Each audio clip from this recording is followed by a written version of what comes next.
sheep used to dominate Humboldt County agriculture.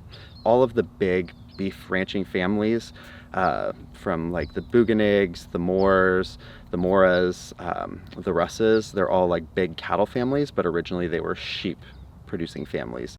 Cody Nicholson Stratton and his husband Thomas own Foggy Bottoms Boys, a dairy and sheep farm in Fernbridge. The Nicholson family has been farming the same land since the 1860s, around the time the county's sheep production was at its peak. About 5,000 pounds of wool were produced and processed in Humboldt each year, until production plummeted with the rise of cheap manufacturing abroad in the 60s. At one time, wool equated to 40 to 50% of the farm gate income. Once you saw the introduction of different synthetic fibers like polyester really taking over a lot of the marketplace, that drove wool prices down. And so a lot of farms didn't find value in fleece. Many California wool mills shut down, forcing farmers to pay high shipping fees to send their wool out of state or even out of the country to be able to process it into yarn or woven goods.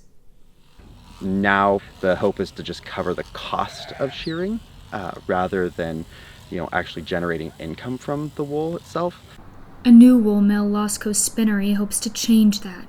Kate and Sean Edwards moved all the way from Kentucky to Humboldt to start their milling business. Kate pays farmers for their wool and then transforms it into yarn to sell to local artisans. I'm paying them a wage that actually offsets what it costs them to shear and feed and all the other stuff that goes into it. So instead of them bringing in, 4,000 pounds and getting paid a couple of bucks, I'm writing a big check and kind of going, ugh. But they make money, I make money. So what was your reaction then when you found out about Lost Coast? Oh, we were really excited. We were very happy. So that was like so stoked because it was like, it is right there. I can just drop wool off. I can pick it up. I don't have to ship it everywhere. It's going to be great.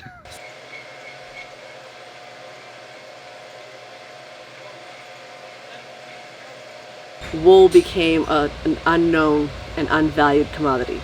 But having the mill here, now suddenly the wool is worth more than a plate full of lamb.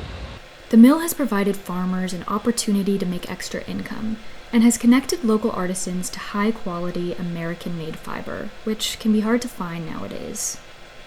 We have a waiting list. We can't keep our yarn in stock. The natural stuff, I have a 6-month waiting list trying to fill yarn orders that people want to buy.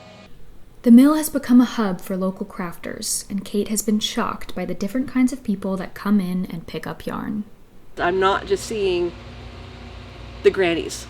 Not that I'm not saying they're bad because I'm right there with them, but I'm not just seeing women like myself that think fiber is great and trying to hang on to it.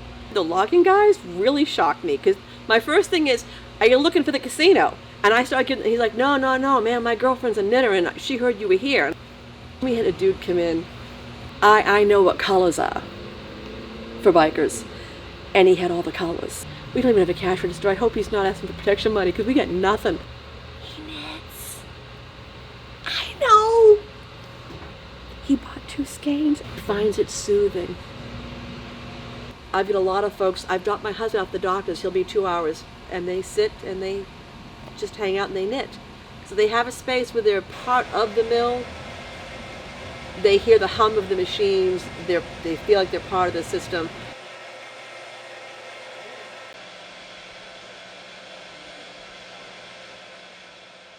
It makes me feel that they appreciate the fact that we're here. Lost Coast Spinnery's heavily trafficked lounge and empty yarn bins hint at a possible revival of an old industry in a rural corner of California. I'm Brianna Sosa, reporting for the Peninsula Press.